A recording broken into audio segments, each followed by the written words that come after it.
welcome to the 7th or 8th, we can never work out what number it is, ICG webinar.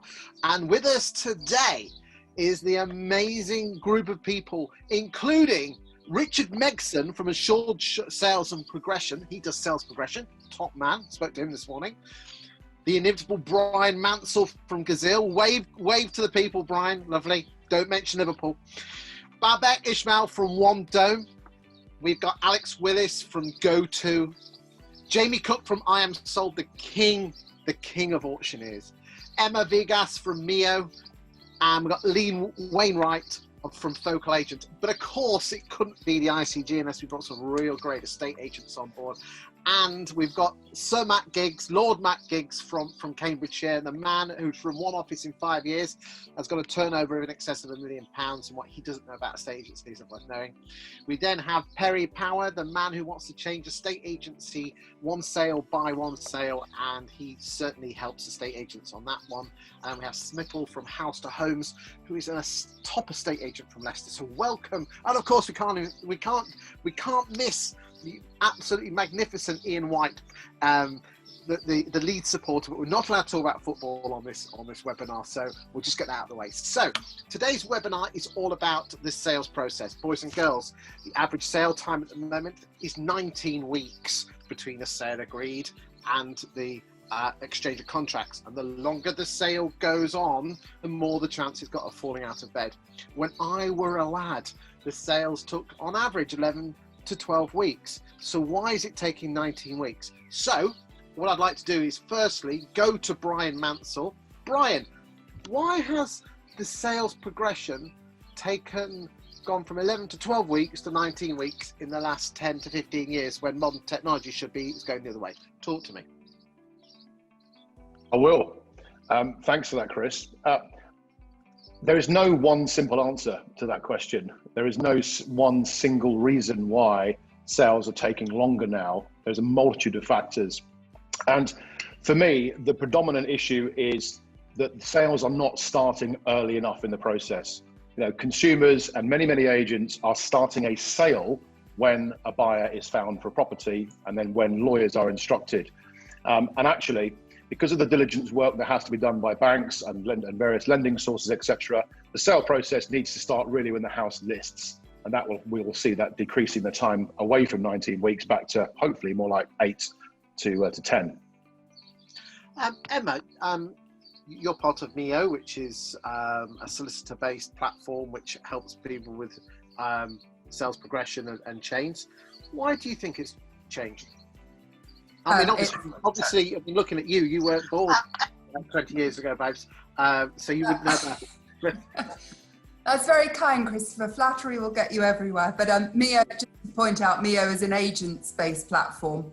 It integrates with conveyancing platforms, but it's designed principally for agents. I think the point that Bryan made is a really good one. There is no single reason why it's taking longer. I think it's very hard to ignore the fact that actually the conveyancing sector particularly is far more heavily regulated than was the case 10, 20 years ago. And actually for every piece of regulation you add into the process, you probably add in 3 extra checks and 4 more boxes to be ticked.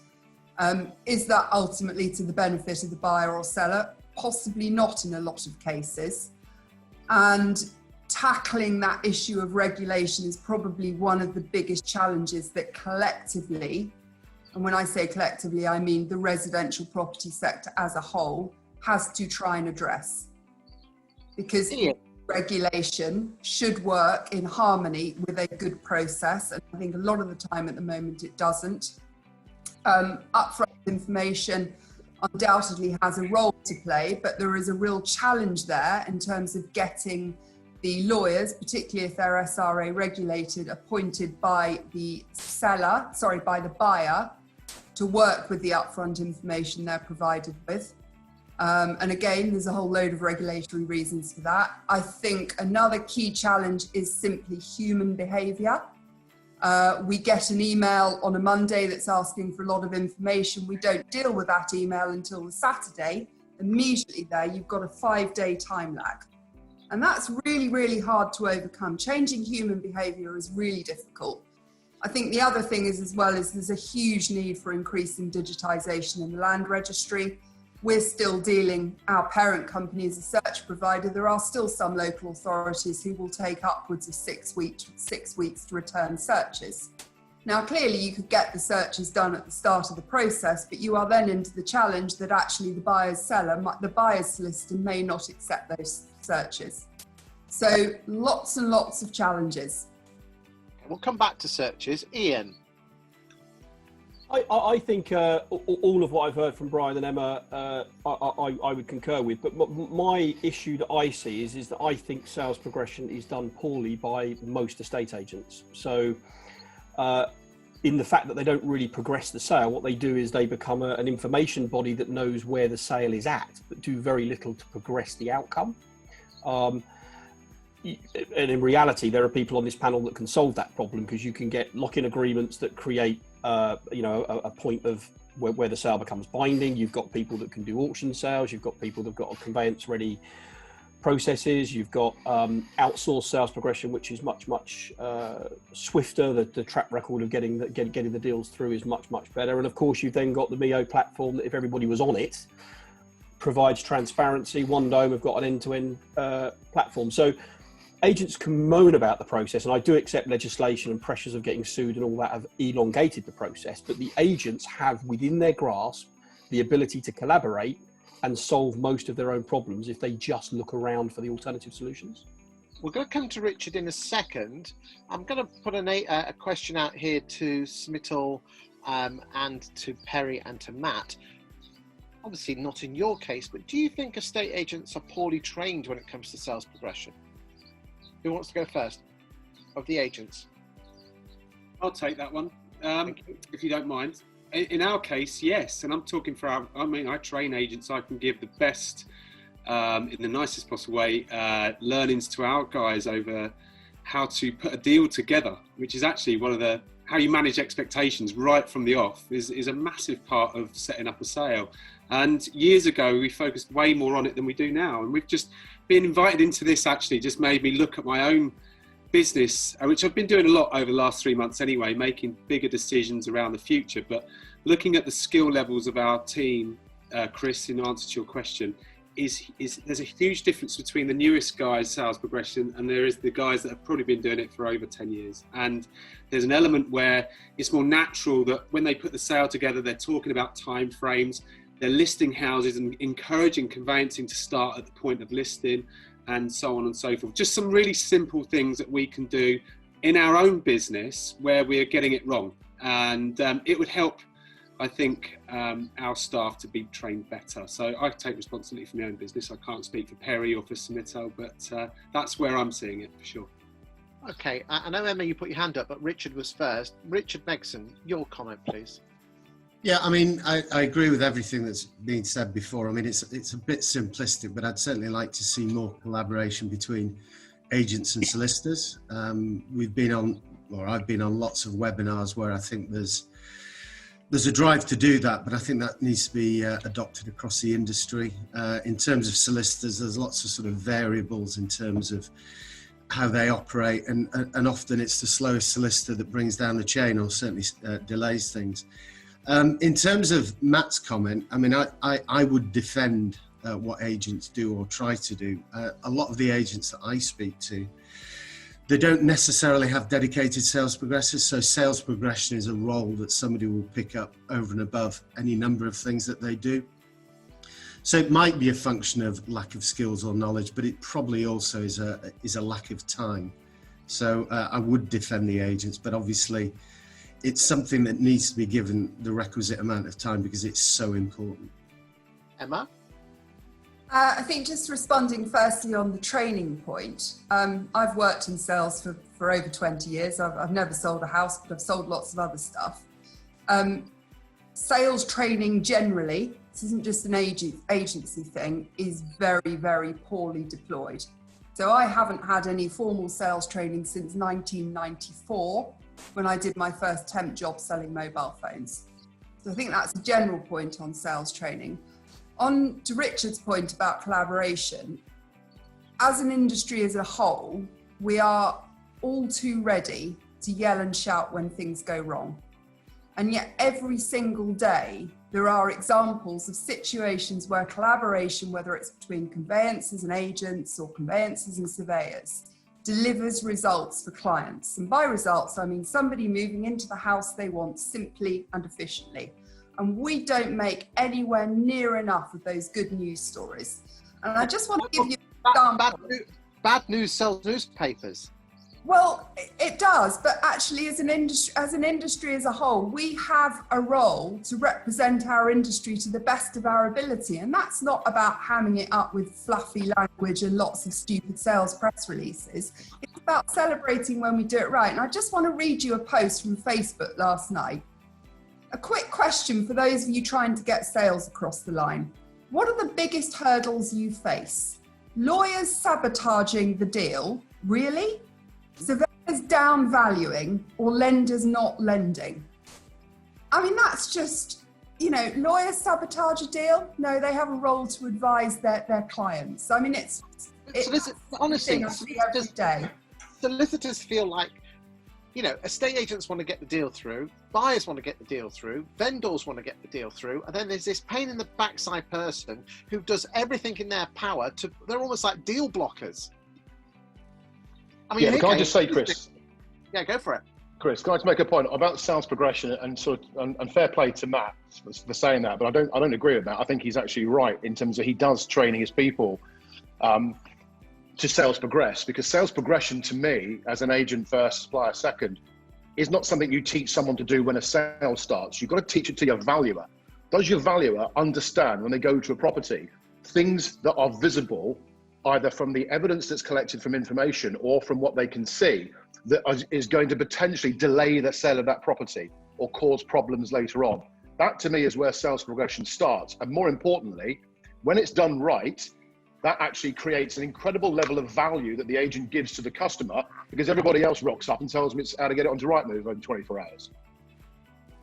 Yeah, but all valuers want to do is just put the house on the market. You know, they don't care about the sale. Right, Alex put his hands up, and then everyone else put their hands up afterwards. So Alex first, and then we'll have a battle royal. I'll jump in and take my moment. Yeah, no, I just wanted to build on what Bryan has said about the onboarding part of the process, because it's so important to get it right from the outset. That can have a dramatic effect on obviously the transaction time. So, you know, looking at into the starter pack, digitizing that part of the process means people can, you know, we still see people having to print out stuff, printer breaks, it delays it by another 2 weeks and then post it, scan it back. That shouldn't have to happen now.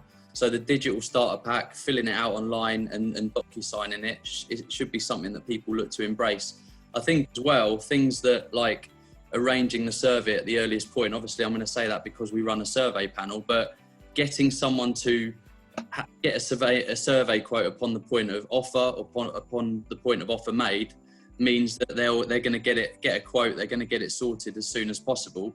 In our survey panel, 3 of our top 10 introducing firms are solicitor firms that give us business, and that's all because they put a one-liner in their T's and C's to say they recommend the buyer speaks to an independent chartered surveyor. So that might get arranged 2 or 3 weeks later than when the agent could have got it in place, got it up front, the information's available, and they get the report back before that solicitor even picks that point up, or they react to the point in the solicitor's client care letter. So the onboarding part of the process, making sure the information's correct, clear. If there are 2 people buying that property, make sure they're both down, make sure, you know, the email address is correct. Everything is really, really important at that early stage to mean that it can move efficiently. Okay, let's go to Iain. Yeah, well, I think the point for the listeners and the people watching this is that estate agents can set the deal up and affect these 19 weeks for themselves without any intervention from anybody else. They can get a good conveyancer instructed. They know who the good and bad conveyancers are. Find out the ones. I mean, there's a comment coming on one of the question and answers at the bottom here about, and I don't know whether this stat is correct, it's from Bethany, saying that the average solicitor takes 6.4 weeks to even request the search. Now, that may or may not be a correct stat, but it is certainly a perception that some solicitors will sit and wait for somebody else to do something before they do something, and everyone's in a waiting game. But the agents can choose who to instruct or who to recommend, should I say. The agents can have a conversation with the owner at the point of listing, and they can point them in the direction of friendly solicitors who will do a diligent job, but do it fast, efficiently, at the relevant point possibly be conveyancing ready. How can you list a property and the first time that the conveyancers are involved is when the offer's agreed? I mean, just that simple process. Any agent watching this, just get your solicitors involved at the point you list, not at the point you sell. Can I just go on? Can I just at the back of that, some brilliant points that people have raised within their experiences that they're having as estate agents and everything else. I don't know if it's just myself, but the way we do it, it's how you're saying it, we do it right at the start. So as soon as we've got a vendor listed, we will at point of sale, when we've been instructed to list that property, we'll sit down with them, get the solicitors involved, and for the buyers we'll get brokers involved from literally the get-go. And it stops, and having that weekly meeting with your conveyancing firm makes a massive difference as well. And that's why I think our exchange and completions post-COVID was 8 to 9 weeks. The worst we've had is 12 weeks in the time that we've been trading. And I think it really comes down to, like Emma said, collaborating together. It makes a massive difference. And if there's a chain involved, then you've got to be on top of that all the time, every week. With other solicitors, with other agents that are involved. We had a case recently where at the last minute we had paperwork. I actually went and picked the paperwork up from the solicitors, dropped it off to the vendor, got it signed and dropped it back. So, it's being that proactive from the start and throughout the sale, and just making sure everything's done. And that's my kind of stance on it. For a progressive estate agency, you're actually being proactive, Smital. Like, it won't happen. You're obviously, I wish estate agents get the basics done, then we'd be okay. Right, Jamie, then Richard. Hi, thanks, Chris. Loads of great points there. I would take it right back to the start and look at the vendor and understand what they need first and foremost, because we're talking about private treaty here. I'm going to talk a little bit about auction and some other of the elements that are on the call today, but understand what the client needs, educate them on the options available to them, because private treaty is one, using a reservation agreement is another, using auction is another, and then discuss the pitfalls and benefits of each. And then from that point, you can then manage the vendor's expectation, whether it be private treaty or auction or a reservation agreement, because they all deliver different things. And there is choice, it's not just a one-size-fits-all marketplace, and there are clients that want different things. So all of what we've discussed today is fantastic. Getting ready, prepping, ordering all of the components at the earliest possible point is all true for all of them, but it's about understanding what the client wants and then advising them on the best solution that you have in your kit bag that fits their needs and their requirements. Richard? I think 19 weeks is a horrifying number. I generally quote about 17, 18 weeks. I think COVID-19 is going to have a significant impact on those times. We're going to go out by weeks. Speed doesn't cure all ills, but it certainly helps in what we're talking about. Things like searches, I had 4 or 5 weeks for a solicitor not ordering searches. I wouldn't put it all at the agent's door. Mortgage brokers will say to clients, don't put money on account for searches, don't get them ordered until you've got your valuation back. That all leads to delays. But I think just in terms of, it's all very well as saying, client onboarding or listing a new property should get solicitors instructed early. It's easy to say it, it's harder to enact, but I think that is something that we should all be banging the drum on a constant basis. You take on a client, you get your solicitors organised, and you get the client legally ready to move. Harry? It's really interesting, right? So Matt's point is really interesting because I'm a massive believer in your recommendation is made or lost in the sales progression part of the transaction. So you might have got them 20 grand over asking price, but 3 months later, they're just screwing that the sale ain't exchanged yet. And that's where I think the training, where I agree with Matt, and we've certainly internalised the progression training on the assumption that right now it's great, but further down the line, there might be less deals. So we need to make sure that we get more deals that we agree through and in a quicker timescale. And I think what we done at Power Bespoke, something really simple, and I don't know if everyone does this, but we never used to do it, was just having buyer, seller, buyer solicitor, seller solicitor agree the dates for exchange and completion that go on the memo. before we even send the memo. So that sounds stupid, but when you ring the buyer solicitor and say, just making sure they've discussed that we're aiming to exchange by the end of July, and they're like, no, I didn't discuss that. So we go back all over it again. Can you accommodate that timescale, yes or no? Get everyone kind of on the same page with the timescale. And I think we give the buyers and sellers a bit too much credit at times. Sometimes it's just their timescales or their motivations changing.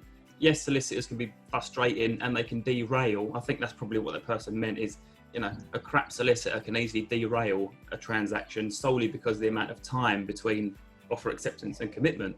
But also you've got a buyer and a seller that actually decide now, I think I'll go on holiday in July, so let's move in September. And there's nothing you can do about it. So it's just a continuous, everyone needs to change a little bit. Okay, I know, Iain, I know you've put your hand up, but we've heard too much of you. So I'm going to bring in some people that haven't spoken yet.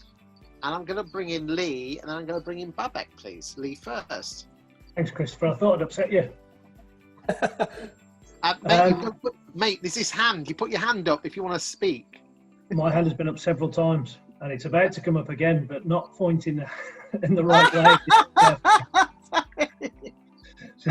Oh dear. Did you have a sales department? Did you have a sales progression department at Purple Bricks?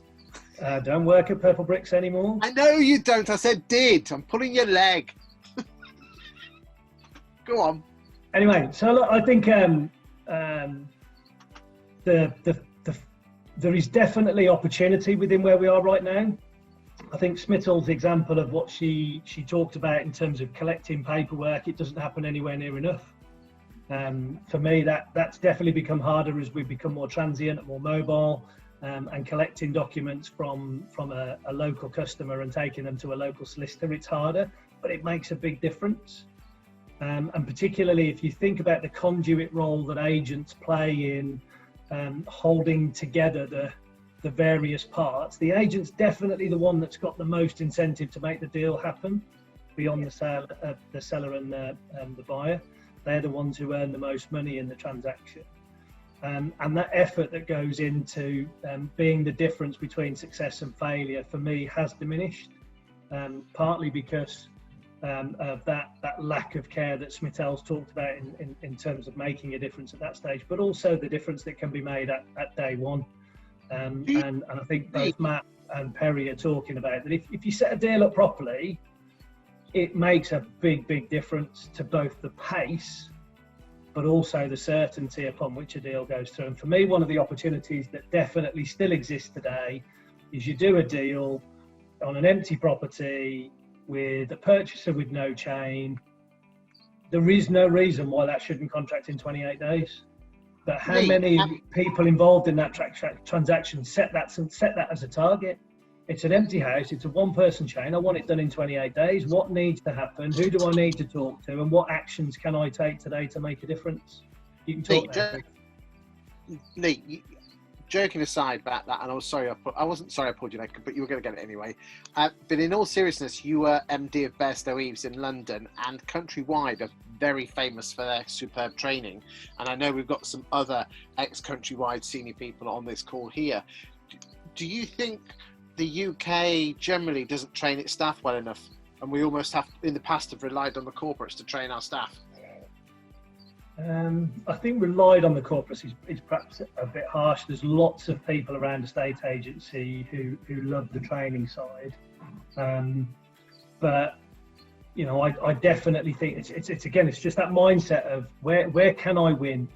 You know, great to hear Perry talking about that opportunity to differentiate himself from his competitors by delivering a better experience from sale agreed to exchange. What a fantastic opportunity to, build your brand, drive your customer experience, and put yourself in a position where you can grow your market share. And for me, sales progression is a really easy opportunity to do that because it matters so much. It's almost the average transaction, the customers lose £1,000 and they don't even get to move. It's a great place to be able to differentiate. Isn't it interesting that we place a lot of reference on having a great valuer to put the listing on the market, and then as we go further down the chain in terms of actually A, getting the property sold, and then B, getting it through, the amount we pay for the staff member to do that decreases. Yes, fascinating. And yeah, I think so. If you deal with some of the fundamentals that exist, 50% of all properties that come to market withdraw without a successful sale.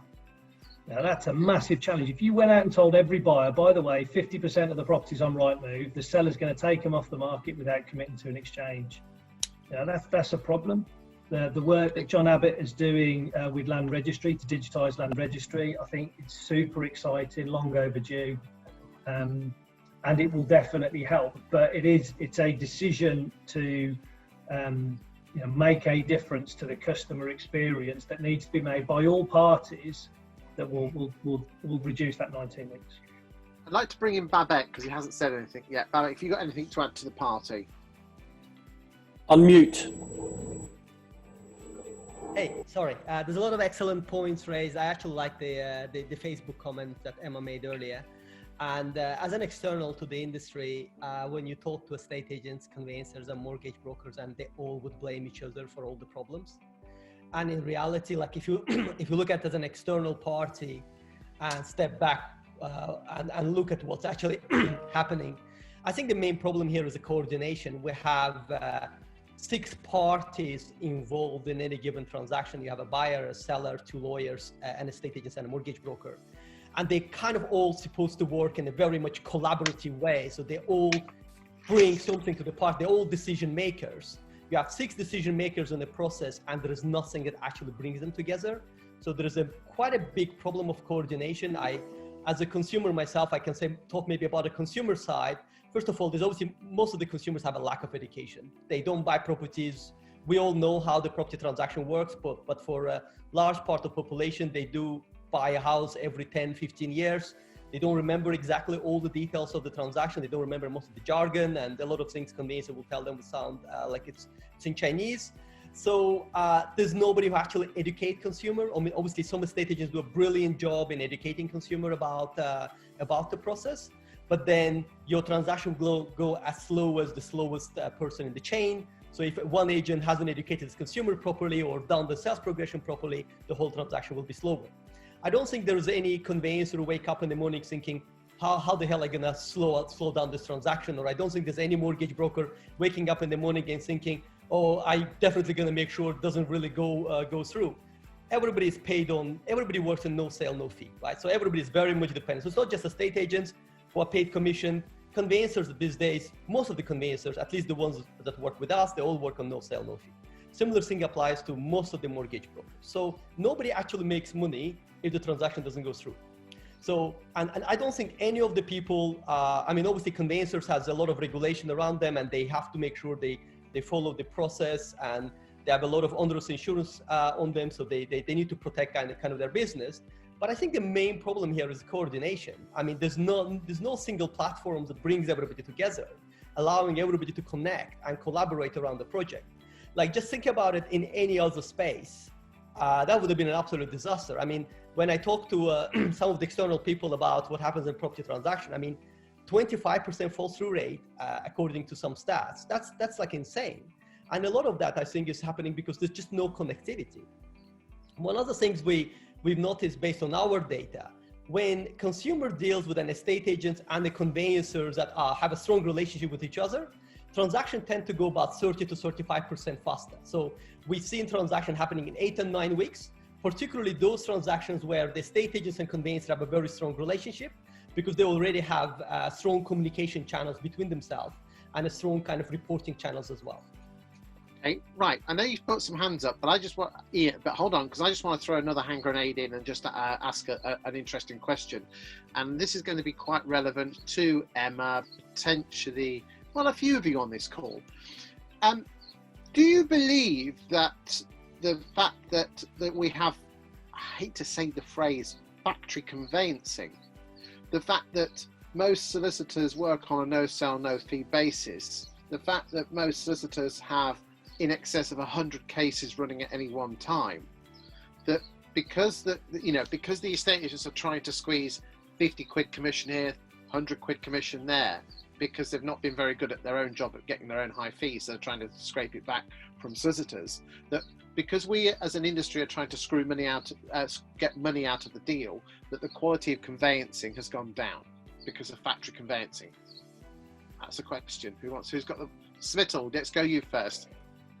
So it's an interesting question. I can only talk on House to Home's behalf. We hardly use factory conveyancing because we know how the process works.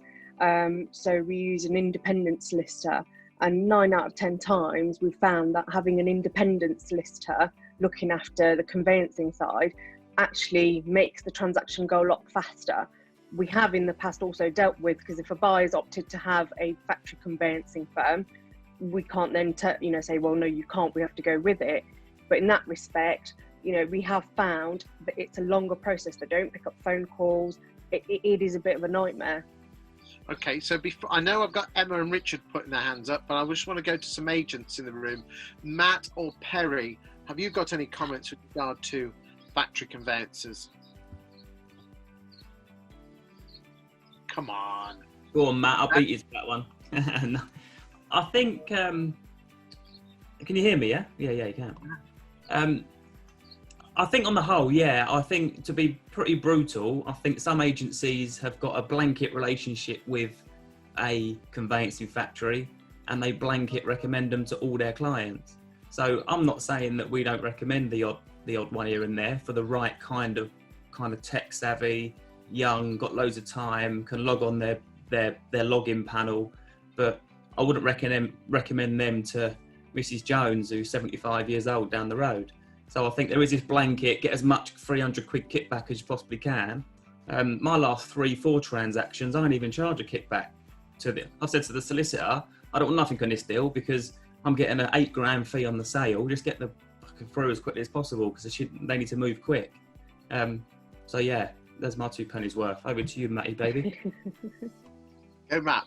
Okay, well, look, I think that the interesting thing is in a estate agency, we're the best blamers in the world, right? I think everyone can hear that so much goes on outside of our business. The first thing I said is I take responsibility because I know that I've got guys that are transacting stuff in 8 to 10 weeks and I've got guys that are taking a lot longer. We've actually just changed our process. We're developing our process to probably connect a little bit more further down with what Jamie pointed out. First of all, what does the client need? How long do they want it to take? If you've got a motivated client and a clear time frame, you can then opt for the solution that's going to fit their needs. And for me, that's what estate agents don't do. They're so fucking they're so obsessed with getting their fee and their listing. They want to go out and win the business, right? Win the business, get the instruction, instead of actually just say, look, I need to ask, what do you need? What time frames are you looking for? And, what are your objectives from the sale? What's your outcome? What are you looking for? Rather than start to spit a load of sick all over them about how quickly they can sell their house. Look, for me, Jamie, you hit the nail on the head. Perry, you're dead right. There is a big problem. I worked at Countrywide. We had, in the nicest possible way, we were told, not sold for selling CPL. I'm not having a pop at them, but back then there was no interest in the client's situation. It was totally about the business's profit. And if you run a business like that, you're going to hit hurdles. And that's my opinion. Anyway. Okay, let's go to Lee. I'd like to go to Lee Wainwright because he knows his audience. So I think so. If I come back to your question, Christopher, about battery conveyancing, Countrywide's a really good example of how agents with the same conveyancing business will have different speeds to completion. And for me, one of the fascinating things whenever we looked at this kind of challenge at Countrywide, the easy answer, to take Matt's point about blame, the easy answer is it's Countrywide property lawyers. They're not very good. Actually, if you looked at the branches then that were pretty good at that task, their solution wasn't not to use Countrywide property lawyers. Their solution was to own the transaction from start to finish, to tee it up brilliantly well, to engage with the customers about their responsibility and what was going to be required of them. And for me, I think battery conveyancing is the easy finger to point at blame. I don't think it really matters. Look, if we want a different customer experience where people don't see house moving as one of the most stressful things that they should do, so therefore they do it less often, which is crap for all of us, right? We've got to be able to make that experience much better. So You know, from Perry's point, I don't think it matters whether you do or don't take a fee. That's your business choice. But what does matter is that your customer is looked after properly from start to finish. And again, there's a lot of that in you know, the agent does have a stronger relationship with the customer, and quite often the agent finds himself as the person saying, yeah, I'll find out what's going on for you, and here's some bad news. And then when they deliver that bad news, it's much easier to say, and by the way, this is the fault of. It just doesn't carry any weight. It doesn't matter that the customer's had a crap experience. Let's be proactive. Let's get on the front foot, and let's give customers a really good quality experience, from agent to broker to conveyancer. You know, that whole process has got to be joined at the hip. Great wise thinking there. Mr. White. Yeah, so just to wrap up, a few of the things I've heard is a couple of things that are being tested around the UK now by various agents where I've either directly worked with them or had conversations. So some are setting up what I call deal rooms. So at the point they put the deal together, they're bringing the key stakeholders together in a Zoom style environment and recording the meeting and setting the background for the deal from day one. And that's an innovative approach to setting deadlines, agreeing processes. I think that has an innovative way of being able to set the goalposts in a way that's logged. It's physical. It can't be denied. It's there. It doesn't mean that people will or won't back out unless they use obviously a Gazeal style product or auction it, which I think more people should be doing either of those two things. And the other is basically what I would call, I can't remember what Richard has said. Richard has put in one of the question and answers, Richard Powell, a friend of ICG. And I know a load of clients now who are stamping up instructions that are what they would class as conveyancing ready. They're transaction ready. So if a client is prepared to bring the house to the market and do the hard work at the point of instruction to get them transaction ready, they're being stamped or have a seal. And in some cases, agents are trialing slightly lower fees for clients who are prepared to go through that process with their favoured or chosen link, so that a consumer can see that this is a serious vendor, they're transaction ready. They either want to auction it, they want to do it, you know, they've got the Gazeal sealed, you know, they're prepared to do it, or they're prepared to do transaction ready. Because I think the consumer then will start to be drawn towards the less aggravated scenarios. They'll actually see that they'll say, well, hang on, I can go over here and get caught up in a chain and take 19 weeks, or I can buy that one and it's transaction ready. What we need to do as an industry is get more transaction ready instructions. I think Jamie's spot on. Give the consumer the option of how they want to buy or sell these properties. Let them know that private treaty is not the be all and end all. There are other options. And C, if you keep delivering instructions with that seal of approval or some form of stamp on it that suits, more consumers will be asking about this. Is this one transaction ready? If they do, the consumer and the agents are changing behaviours. You'll get quicker, more certainty. You'll get more transparency. Of course you will. I'd like to. Emma, I'd like to change the subject slightly again. I'd like to bring in the property mark sales protocol, and I know Gazeal has their own sort of thing, so I'd like to bring Bryan in at this point. Bryan, talk to me about, I know you're part of Gazeal, and I'd like to touch on it, but please don't make it an advert for Gazeal. And I'd also like to talk about the property mark sales protocol, because I do know for a fact that in the trial that in quite a few hundred transactions, the numbers came down, but also in yours as well. So talk to us. What was the question, Chris? Talk to us about the property mark sales protocol. I tell you right now, if you don't answer the point, we'll take the rip out of Liverpool, and you're not winning anything. You can do all you want, don't worry. It just bounces off me. Yeah, so look, I mean, I think Property Mark obviously have a big part to play in the industry. Obviously, they have more members than most of us and other professional bodies, so to speak. So they can be very influential. And obviously, the Sales Protocol Toolkit has been an advance in terms of getting information on the property, you know, ready. The issue, and I think Alex said it perfectly earlier on, is that digitization is there. And actually, when you talk to a customer, and I have the pleasure of speaking to hundreds of sellers through the work I do with Gazeal and buyers, and so I have a really good broad understanding of their sentiment right now. And of course, it's like the rest of us been mixed up with COVID. But ultimately, people, and Richard's point earlier was absolutely right, people don't necessarily all want to move really fast, but what people want is clarity and an understanding of what the process is they're going to face, and a bit of honesty from agents. And Lee's point and the guy's point, Perry's absolutely You've got to understand the client. At the end of the day, all of us on this webinar and everybody in the industry serves the customer, which is the seller, and also the buyer at a certain point. And to do that well, you have to fully understand and put them at the heart of what you're doing.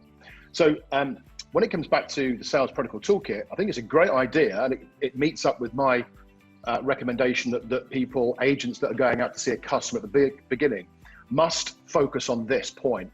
You are there, we are there to help somebody move, not to put somebody on the market. And that's a very clear, in my mind, a very clear differentiator that for the right agent, when you go out with that mindset, we're going to help you move. There is a reason behind this, and we're going to help understand that, and then help, as Jamie said, make the right recommendation from our toolkit, the right service that meets that customer's need. But all of that means that if you're preparing someone to move, our responsibility is to get this information ready to spot things later on, which is what the Sales Protocol Toolkit does. But the issue with the Sales Protocol Toolkit, of course, is that it's duplication. And that's also something that I know, and I'm sure the guys might correct me if they feel the need to. Sellers don't want to have to fill out a 15-page form and then fill out another 15-page form. I don't think anybody does. Step in the right direction, but it needs to be digitized. Okay, I'm gonna ask the supplementary question is what should the government be doing? But I'd like to ask Emma and Alex. Please make it short and sweet. On the sales protocol, Bryan raises a really, really valid point. The current process does involve duplication. It also involves an outlay of cost if you're going to put validated information into that document. Now, that's not necessarily a bad thing, but what it does mean is there's got to be a reasonable amount of consumer re-education done so that somebody who is selling a house recognises that by outlaying that cost at the beginning, they are going to see a smoother, potentially much quicker process. And that comes back to a point that a lot of people have made, which is that we are here to facilitate a smooth, fast move. And I'm not sure that a lot of consumers recognise that that's what a really good agent working with a really good conveyancer using a really good process can deliver. Alex. Yeah, I was just going to back up the fact that it's quite clear that everyone's saying that obviously one size doesn't fit all. So you've got to have different options up your sleeve, according to the vendor situation, auction might be the best choice. It might be reservation agreements. I think from our side of things, we've just launched a fast track conveyancing service, which involves the vendor paying a non-refundable upfront fee of £100 plus VAT to get the searches ordered, get that legal pack created up front upon the property listing to market, and that money is deducted from the fee upon completion. So the vendor doesn't pay anything more for that service, but what it allows us to do is get the information to hand up front for the potential buyer, and then obviously that cuts out a 6-7 week period within that process that would have been taken up by waiting for search results. So there's lots of different things that people are doing that can be really, really effective. And I think it's just understanding that one size doesn't fit all, and agents really understanding what is out there to support the client and their needs at the time. Anyone else got anything to say? Okay, then the question I've got to ask ourselves is do you think we as agents in our marketing concern ourselves more about look what we've sold, and we should actually be telling more stories about how we've managed to get someone from a sale all the way through to exchange? Maybe you conveyancers could probably talk to your agents and come up with some stories that they could use in their marketing. Iain. I don't know how practical this is, but I would love estate agents to have some verified KPIs that they provide that are somehow checked off about how quickly they sell properties, what percentage of asking price, and how long their deals take to go through. I would love to have, if that was genuinely doable, and it probably isn't, but if it was genuinely doable and it was genuinely able to be transparent, estate agents and everybody around the estate agency sphere would work hard to bring those numbers down, because it would be the reason that you do or don't get instructed. And that would be a game-changing environment. But I'd be interested to know if anybody thinks that's even remotely possible, or could it just be gamed? Well, agents just game the bloody thing, and therefore it doesn't work. Babek.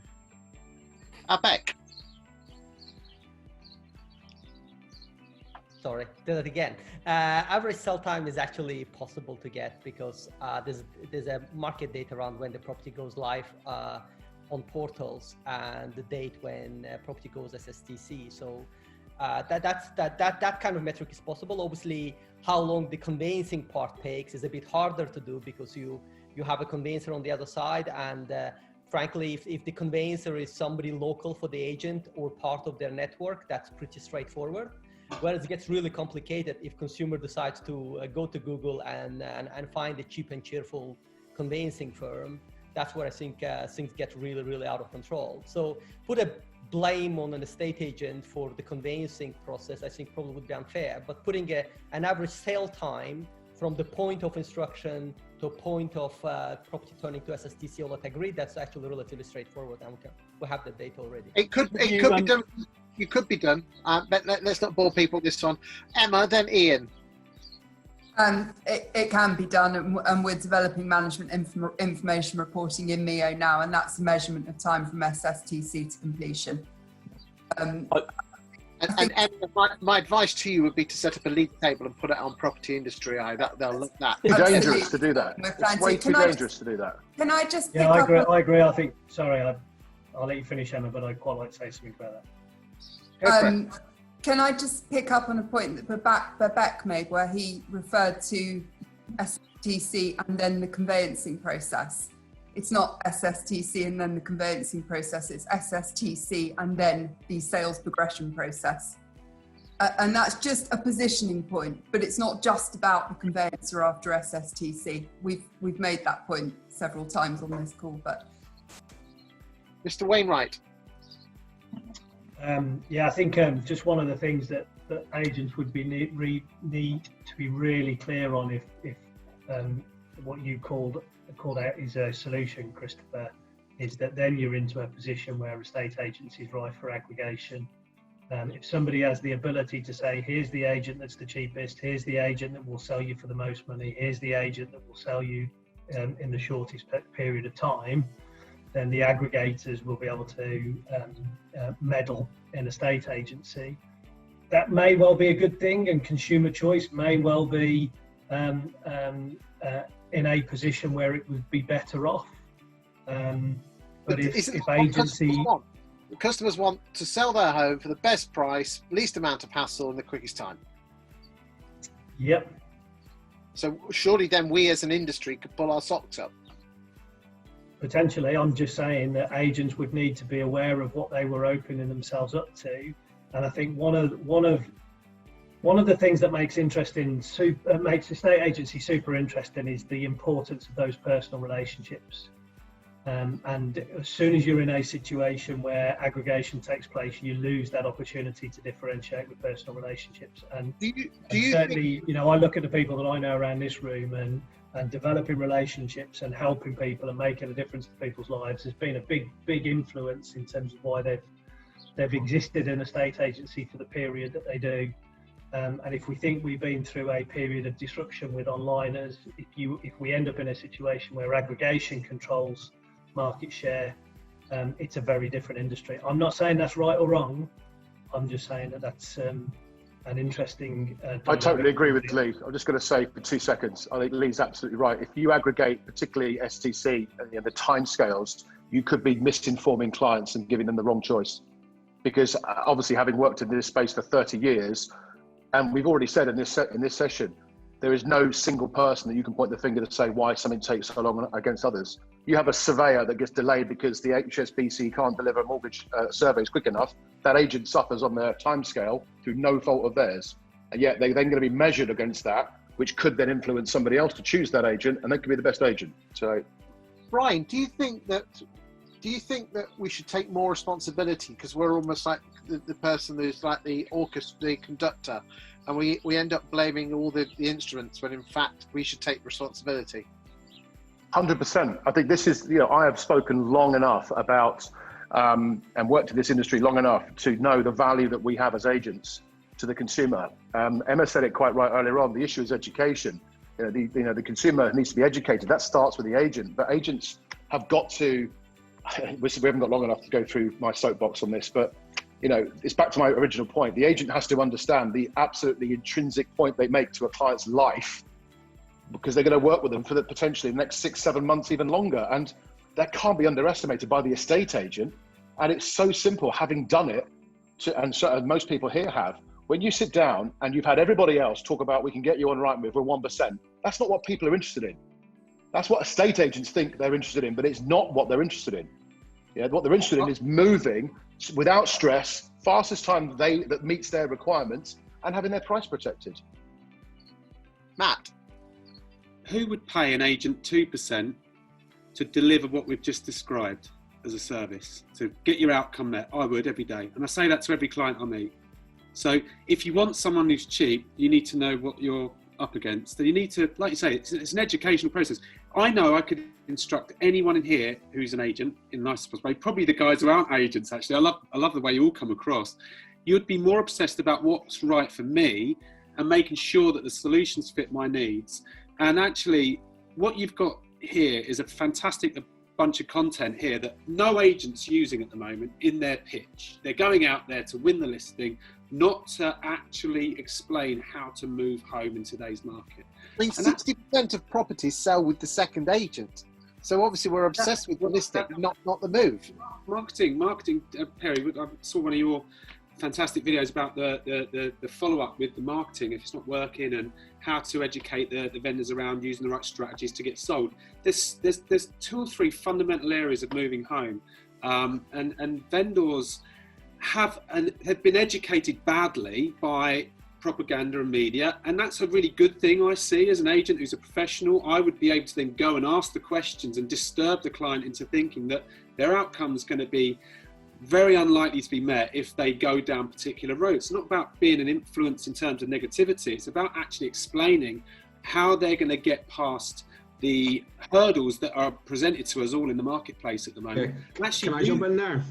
Yeah, go for it. Yeah. So and that's so true. I mean, you look at the idea of KPI in it, and it's not necessarily possible. We're not selling a single retail item. It's the same in every instance. Every single transaction has its different elements to it. So it comes back to looking at the transaction types available, and rather than talking about we do it in X days, go through with that vendor the advantages and disadvantages of what you have available, and with that vendor then understand what the right solution for them is. If they're not fully informed, they're going to keep making the same decision, which is private treaty. And I just want to pull up, private treaty has a phenomenal place, but we did a one poll survey, and we did a number of focus groups. One of the things that came out of it, this process is just archaic. It's 200 years old. Everything should be online. 58% of people in our survey said that the process needs to change. The content of today's session is about the new normal. Auctions are available today. Reservation agreements are available today. As an industry, when we meet a client, do we do like we do a lettings valuation and say, we have tenant find, let only, fully managed. I don't work in lettings. I don't know what other options have available with that, but you talk about a suite of solutions that you then decide with the vendor what's going to suit them. All we care about is the listing. All we care about is the listing. So do you want to know what the clients care about? 71% of people in our one poll survey, so granted it's a one-off, felt security was important. It was important to know that the other buyer was committed, the other party was committed. They wanted to know speed, not just to complete in a reasonable time frame, but to know when it will happen so that they can plan. And the third thing that came out of it was service, to feel that people managing the transaction through great communication knew what they were doing and are working in our best interests. For me, I mentioned at the start, it's understanding what they want, finding a solution that works for them, and then educating and signposting. We have to play the role as an industry to educate a consumer who doesn't understand. It's water off a duck's back to all of us. We know exactly what we're talking about day in, day out. They don't. We need to, at the offset, explain whatever route we're going down. This will happen, and this will happen, and you need to do this, and you need to do that. And whether or not we do enough of that as an industry, I'm not sure.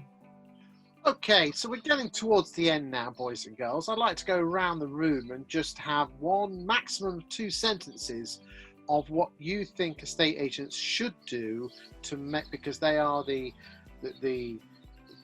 the conductor of the deal with plenty of people in the orchestra. And Smital, I'd like to start with you. What do you reckon estate agents need to do more of to take more control of the situation and get sales through? Thanks, Chris. Definitely be more proactive and be more on the ball with regards to the client, solicitor.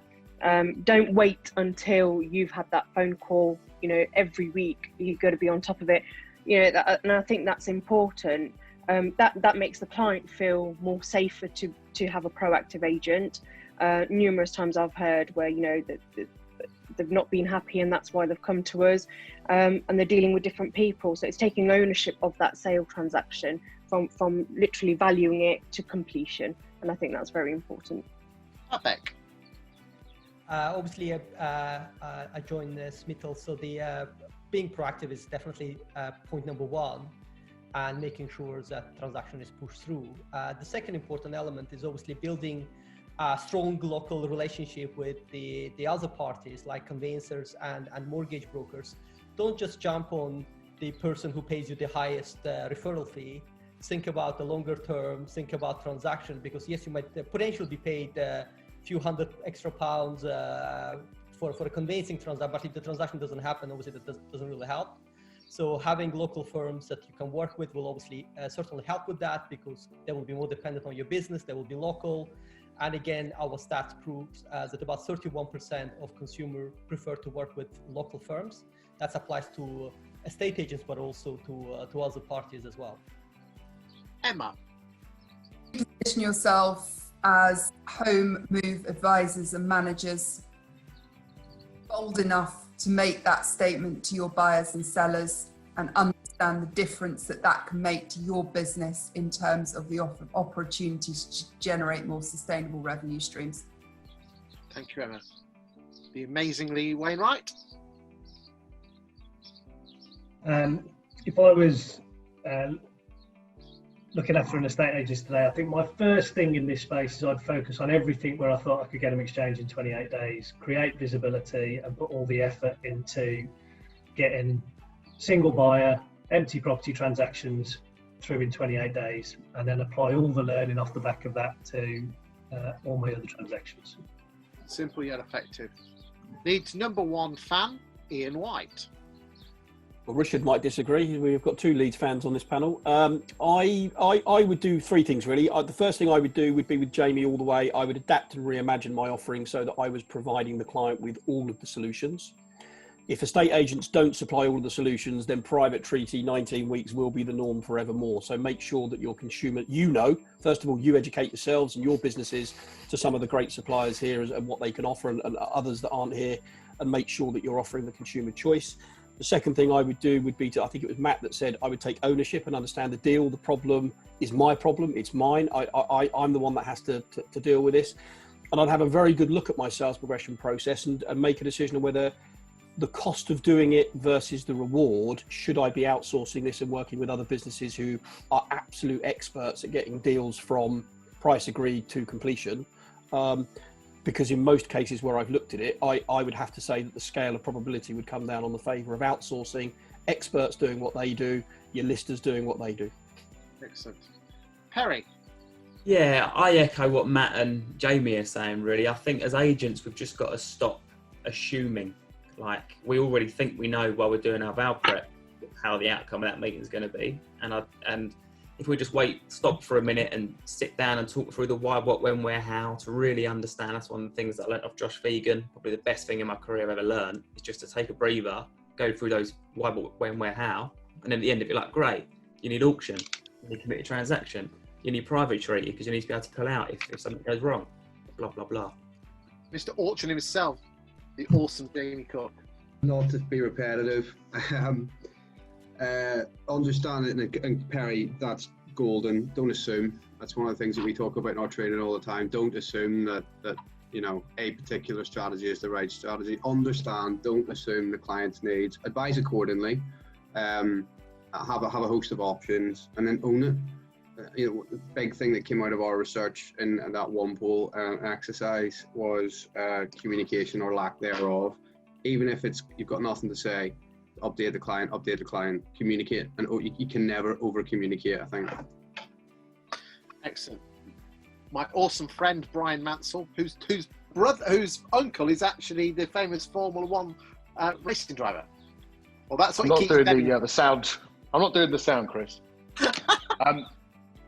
I think there's a point that we're all aware of that we haven't mentioned yet, which has surprised me slightly, is the fact that COVID-19 has touched every single person in the world, and it's changed the attitudes of many, many people, particularly, and it hasn't left a state agency or people moving home, and it is also in some cases the cause of it.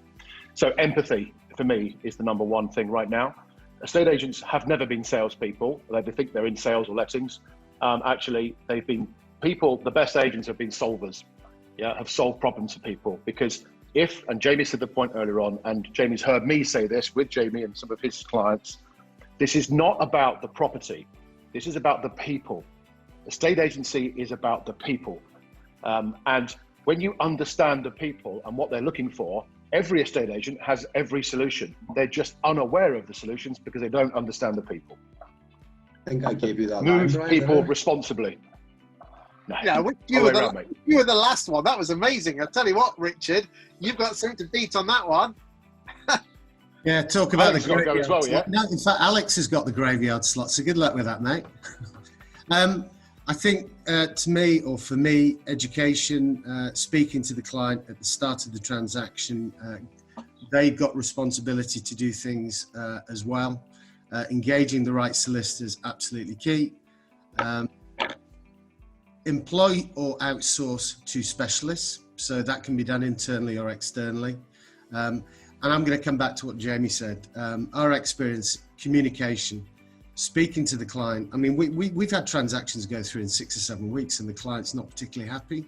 So it's not just about speed, it's about clients knowing what's happening, because if they don't, that's when anxiety kicks in. So communication. Alex. Follow that. So I just think getting the process started earlier. I mean, people have said that, but even if circumstances change, you can still try and get someone or have the ability to get someone exchange ready in that 28-day period. Giving customer choice to suit their needs, again, been discussed before, but I also think engaging with clients in the modern way. So whether that's the digitisation of starter packs, whether that's the virtual viewings and valuations that we're seeing now, but even to the point of, I see a lot of agents with a step ladder of step by step what people need to do, a buyer needs to do in the process, but nothing else to say, we recommend you do this or you should use these. So I think, people engage with Amazon, every day, having a shopping basket effect or creating something that caters for that consumer's needs and how they interact online normally would be really effective, especially when you've got, for ourselves example, we can arrange a survey, we can arrange removals, just dragging and dropping and giving someone a full cost of moving at that stage, I think would be a really powerful tool. Matt.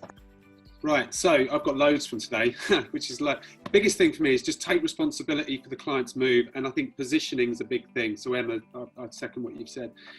I think people want someone that they trust, who's got the credibility, the knowledge, the ability to negotiate, the ability to educate, manage expectations. People want someone they believe in, right? And we've got all the answers. They shouldn't have to have all the answers. We've got all the answers. It's our job to take them from here, through to here, through to here, through to here. And whether some of that means you outsource, great. And we're just about to outsource sales progression, for argument's sake. We'll go for some trials. And that is purely because we want to really get great at the other areas that we can influence even better, at creating a better relationship from the moment people contact our business to the moment they actually get to the sale being agreed. So there's so many things that we can do, take responsibility for, but that's the big thing for me. So thank you. I'd like to thank everyone today for appearing on the ICG webinar. We like a webinar that's fruity, a bit of leg pulling, interesting, intriguing and educational. Next one is on the 7th of July, where we're talking about the way customers are changing, clients are changing in the world and the way they shop and how estate agents must adapt to that. I'd like to thank Iain for organising it, and Ben from Starbury, and of course Diana in the background, who basically wouldn't happen without us.